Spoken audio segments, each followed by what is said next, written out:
Alors, dans cette vidéo, nous allons déterminer la limite d'une suite particulière, donc UN définie par U de 0 appartenant à R. Donc elle est particulière parce que U de 0, donc le premier terme, n'est pas défini spécialement. Et U de n plus 1 égale U de n moins U de n carré, avec n qui est supérieur ou égal à 0. Donc, on a directement U de n plus 1 moins U de n est égal à moins U de n carré. Donc on sait que U de n est décroissante. Donc n'oubliez pas les parenthèses quand vous parlez de la suite de manière générale, puisque moins un carré c'est forcément inférieur ou égal à 0. Et on a f de x est égal à x moins x au carré.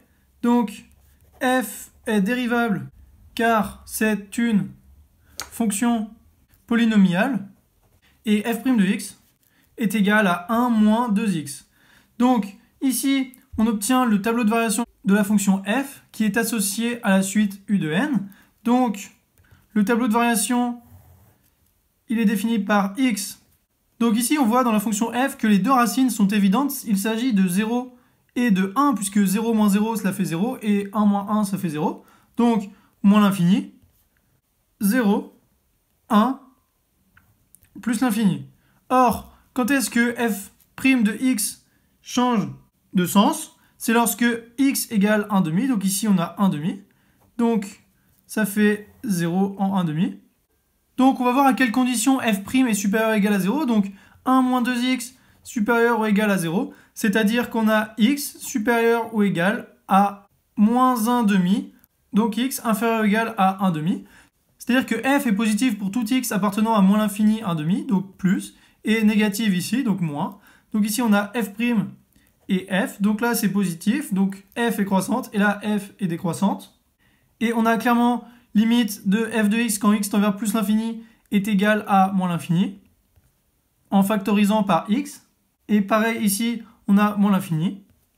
Et f de 1 demi, c'est égal à 1 demi moins 1 quart, c'est-à-dire 1 quart.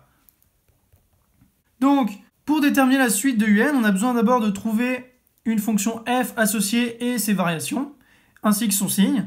Donc, on va maintenant déterminer la limite de la suite un pour u0 appartenant à 0, 1. Donc, on va faire une disjonction de cas. Donc, soit u de 0 appartenant à 0, 1. Donc, en fait, comme u de 0 appartient à R, c'est difficile de donner une limite de la suite. Donc, c'est pour cela qu'on va faire une disjonction de cas, avec plusieurs cas. Donc, d'après l'étude des variations de la fonction f, alors, on sait que f de 0, 1, c'est inclus dans 0, 1.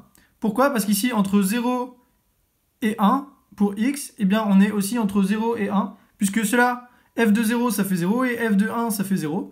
Donc, 0, 0, 1, 0. Donc ça, c'est bien inclus dans 1, 0.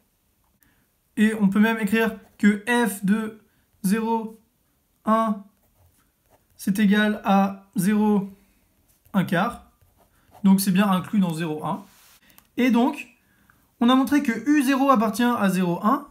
Et donc, on a postulé que U0 appartenait à 0, 1. On va maintenant montrer par récurrence que U de n appartient à 0, 1.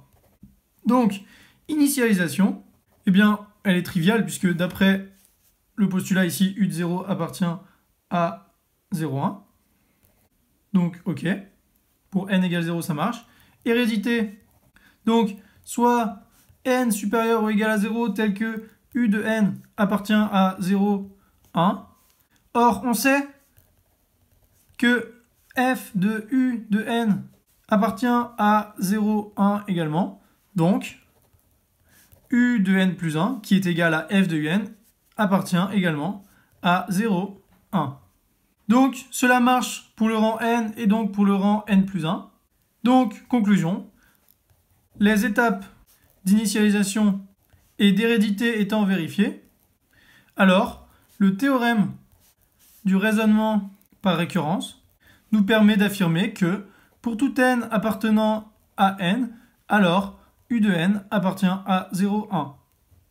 Donc, si u de n est inférieur ou égal à 1 et supérieur ou égal à 0, alors, d'après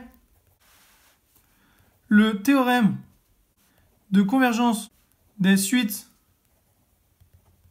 monotones, la suite converge, puisque UN est décroissante, comme on l'a montré au tout début, et UN est supérieur ou égal à 0, donc UN est minoré. Donc, si UN est minoré et UN décroissante, alors d'après le théorème de convergence des suites monotones, on a UN qui est convergente, et donc F étant continu sur R, attention, ça c'est très important, alors sa limite, L, est la solution de l'équation x égale f de x. Donc, cela nous donne x égale x moins x au carré, IE, x au carré égale 0, ou encore x égale 0. Donc, bilan, si u de 0 appartient à 0, 1, alors u de n converge vers 0, comme on l'a prouvé ici, puisque x égale 0 quand on fait x égale f de x, donc converge vers 0. Donc voilà pour ce premier cas de la disjonction de cas. Je vais rajouter un petit nota bene néanmoins.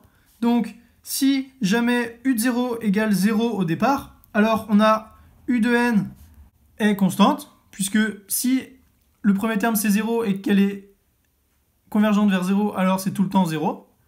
Et si u de 0 est égal à 1, alors u de n est stationnaire, c'est-à-dire que à partir d'un certain rang, elle est toujours égale à 0. Donc à partir d'un certain terme ou d'un certain rang, un vaudra toujours 0, puisqu'elle est décroissante. Donc voici pour ce premier cas. Alors nous allons maintenant étudier le cas où u de 0 est inférieur strictement à 0. Donc comme u de n est décroissante, alors pour tout n appartenant à n, donc l'antinaturel, on a u de n qui est inférieur ou égal à u de 0 et qui est inférieur strictement à 0, puisque c'est la condition de départ. Donc, par passage à la limite, si un était convergente, alors comme les inégalités strictes deviennent larges, on aurait L, donc la limite, inférieure ou égale à u de 0, inférieure ou égale à 0. Or, cela est absurde, puisqu'on a dit dès le départ que u de 0 était inférieur strictement à 0. Donc, un est divergente, et plus précisément, on a limite de u de n est égale à moins l'infini quand n tend vers plus l'infini, puisque c'est strictement inférieur à 0 et qu'elle diverge. Donc voici pour ce deuxième cas où u de 0 est inférieur strictement à 0. Maintenant, nous allons faire le troisième cas où u de 0 est strictement supérieur à 1.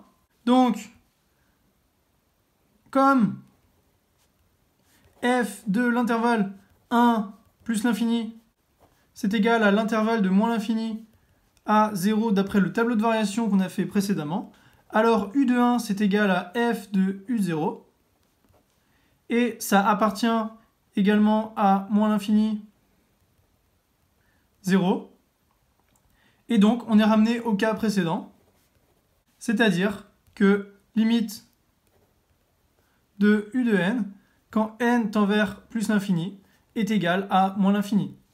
Donc voici pour cet exercice avec u de 0 qui appartient à R, c'est-à-dire une limite particulière. Donc si u de 0 appartient à 0,1, alors la suite converge vers 0. Et si u de 0 est inférieur strictement à 0 ou supérieur strictement à 1, alors la limite u de n tend vers moins l'infini. Je vais faire maintenant un deuxième petit exemple qui va être rapide. Donc étudier la convergence de u de n définie par u de 0 égale 1 demi, et u de n plus 1 est égal à u de n au carré plus 1. Donc ici, u de 0 est défini, donc c'est beaucoup moins ambigu que tout à l'heure. Donc, soit f de x est égal à x au carré plus 1, f étant continu sur R, alors si u de n converge vers L, L devrait être la solution de l'équation x égale f de x, c'est-à-dire x égale x carré plus 1. Or, x carré plus 1 moins x égale 0. Ça nous donne un delta qui est négatif. Et donc, il n'y a pas de solution. Donc, la suite diverge.